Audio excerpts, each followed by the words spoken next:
pour la prochaine fenêtre FIFA, la Guinée viendra au Maroc comme toujours. Nous avons toujours été bien accueillis au Maroc. Vous le savez très bien, en Guinée, nous n'avons pas de terrain homologué. Nous allons venir au Maroc jouer contre le Bénin et le Togo. D'accord. Alors, deuxième, ça nous ramène aux autres matchs, aux autres échéances de la sélection nationale de Guinée, c'est-à-dire quel est le calendrier à venir? Bon, vous savez, il était très difficile pour nous de ne pas participer à la CAN du Maroc. Donc, bientôt, nous avons mis en place une réforme, une refondation au niveau de l'équipe nationale. Et nous sommes en train de restructurer et nous voulons vraiment présenter une équipe vraiment compétitive.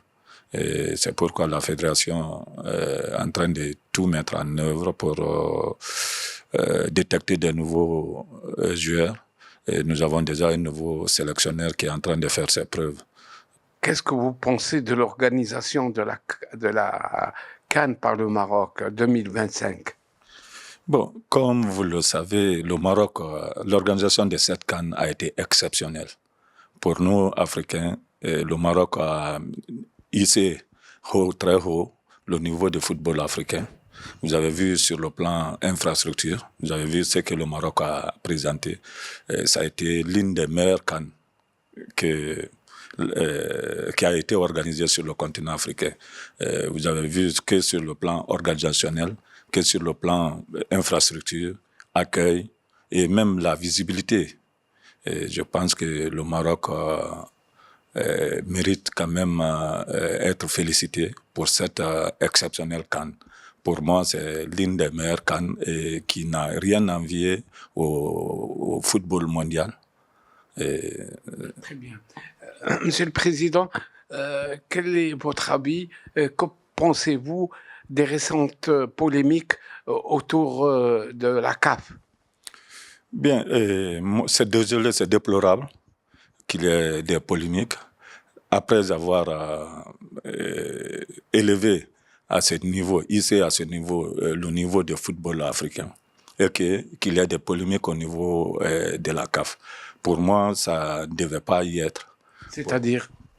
Pour moi, c'est que la CAF doit vraiment avoir une autre vision de l'organisation. N'ayons pas peur des mots. Non, non, j'ai pas peur des mots, je le dis. Moi, je suis la CAF ne peut pas le Maroc. Vous avez vu, on a vu la CAN du Maroc. C'était exceptionnel. Après, c'est les polémiques qui rentrent dans... On parle de l'arbitrage, on parle de ceci. On doit vraiment voir et mettre le football... si vous avez vu ce que la CAN du Maroc a donné sur le plan économique, ça a été exceptionnel. Sur le plan de visibilité, ça a été exceptionnel. Et il faut que la CAF soit en harmonie avec la réalité. Très bien. Donc, oui, ça va nous conduire à se demander quel est l'avenir de la CAN. Bon, il faut des réformes. Il faut les réformes. Il faut qu'on ose tous voir les choses en face. Il faut que la CAF soit en harmonie avec la réalité. C'est ce que je disais. Oui. Donc, il faut réformer la CAF pour lui donner l'image de ce que les Africains attendent. Bien sûr, il faut réformer, il faut des réformes au niveau de la CAF pour vraiment donner l'image qu'il faut, que les Africains attendent de la CAF. Regrettable, les polémiques récentes autour de la Confédération africaine de football, car elle porte atteinte à l'image du continent. Le Maroc apporte une contribution essentielle au développement du football africain. Il faut le reconnaître. Donc, je m'explique.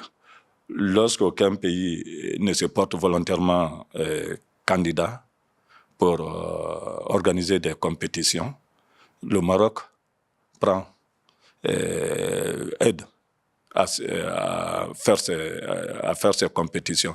Après, c'est les gens qui accusent le Maroc maintenant pour dire que voilà, le Maroc veut tout prendre, le Maroc. Mais si les autres ne prennent pas, le Maroc est là pour vraiment aider à donner une bonne image à l'Afrique. Moi, je trouve ça salutaire. C'est pourquoi moi, je suis d'avis avec le Maroc.